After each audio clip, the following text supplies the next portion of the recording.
The Reaching Rural Readers program is a virtual book club aimed at bringing books to high school students from rural Minnesota over the summer.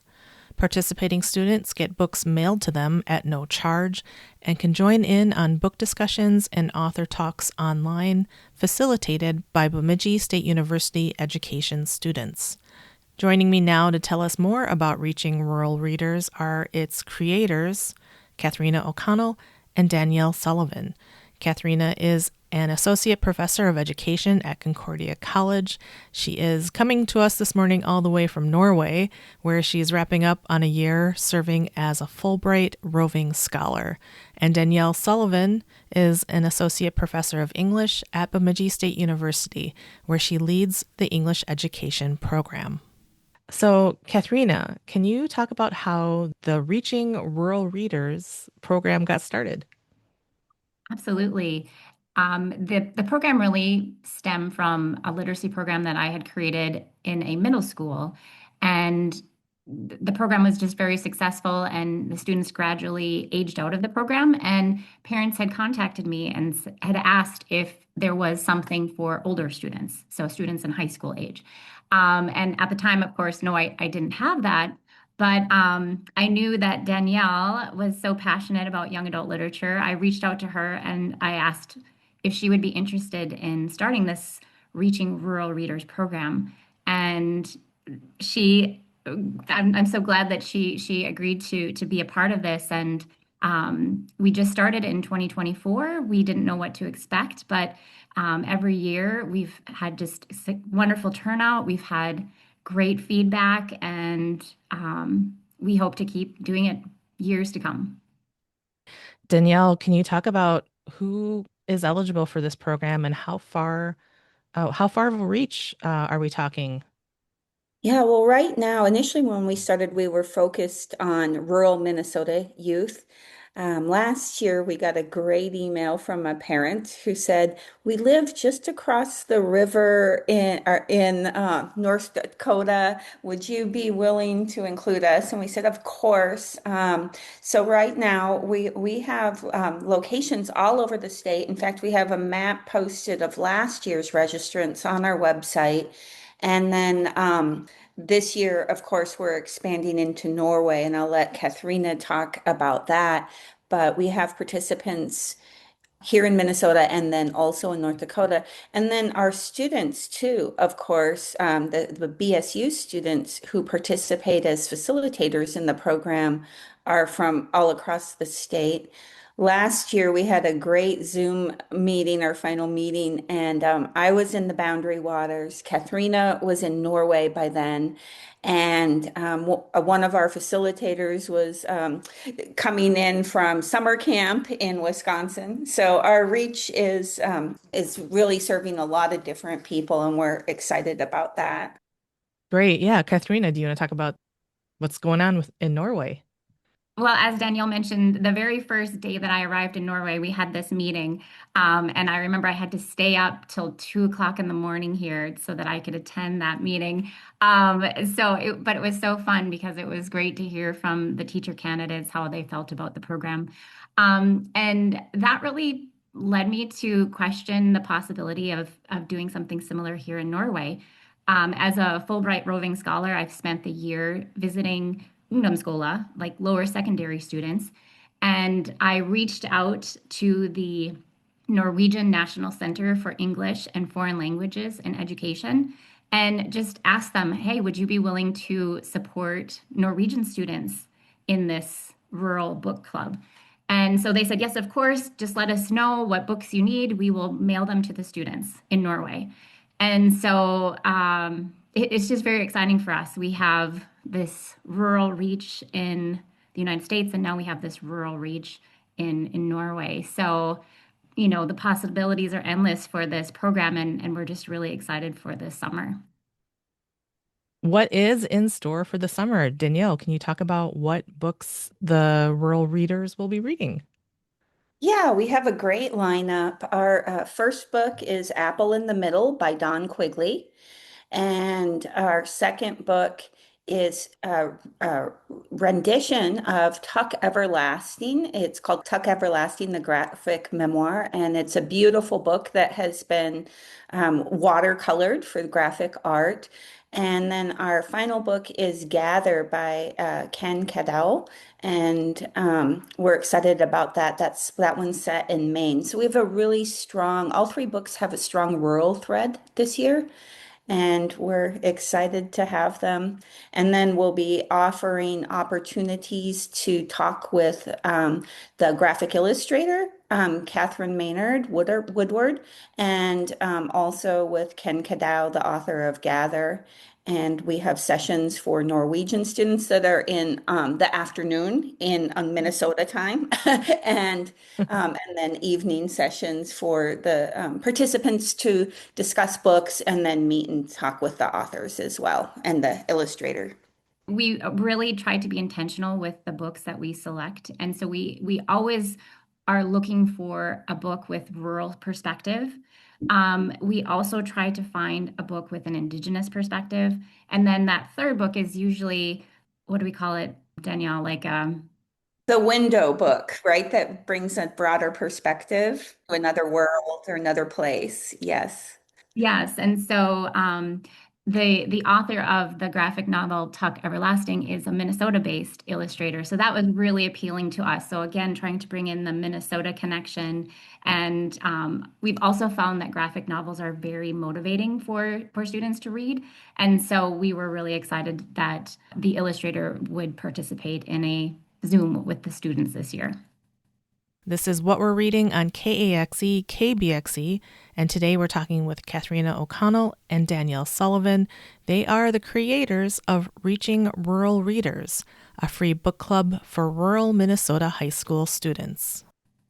Can you talk about how the English education and elementary education majors at Bemidji State University, how did their role in this come about, and what has that response been like from them? And this is the area that I work with the most. And early on, we decided that we wanted them to participate. So initially, we were thinking of this as this book club, but then this question came up of like, well, what if some of our students could participate?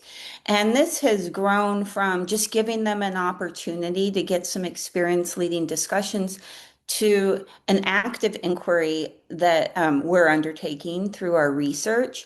And it's predicated on this idea that a lot of English teachers focus a lot on skills. Just, we're talking about like reading comprehension, which is super important to literacy, but they don't get the opportunity to help students engage in books with discussion because there's such a skills focus, especially right now as we have this attention to science-based literacy.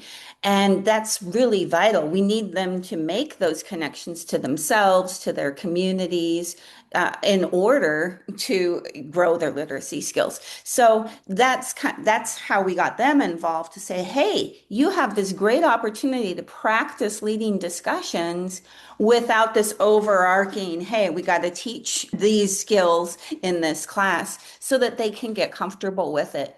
They also get the opportunity to develop their own questions and their own ideas for how to engage the readers and help them get to know each other. And they have found this really beneficial.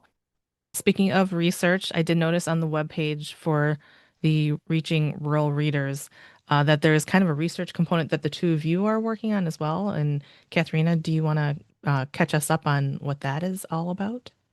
So we're looking at two different things. So we are looking at motivation to read.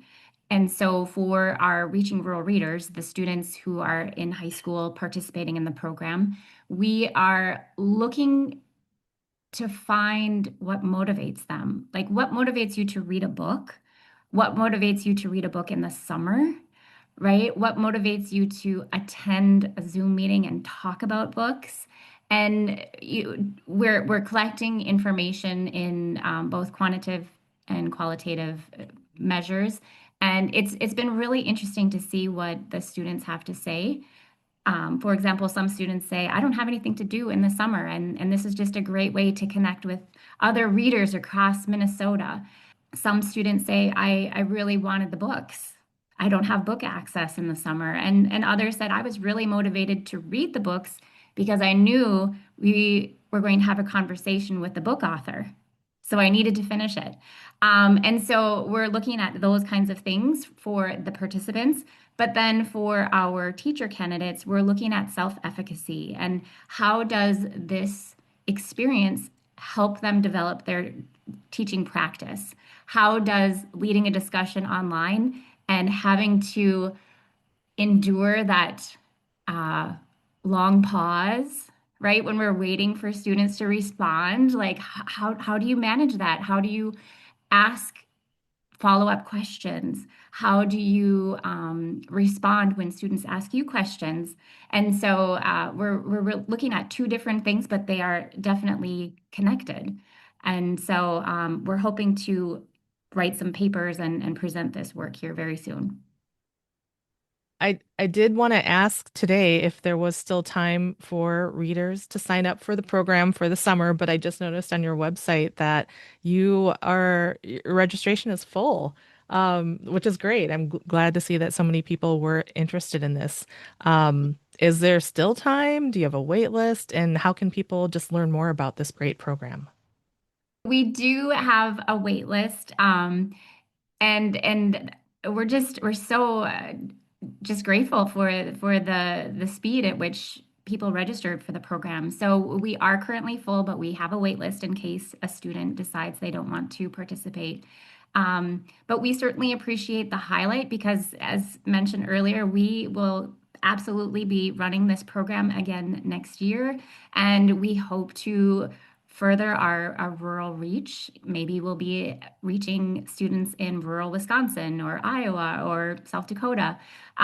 So we also really appreciate people who help contribute to this program because this is all funded through grants and donations. We mail the books to students at no charge to them, and we do need help paying for those books. So that's why we do have to set a limit on the number of students who can participate. So people can donate through the website there, which is connected to the BSU Foundation, a 501(c)(3) organization.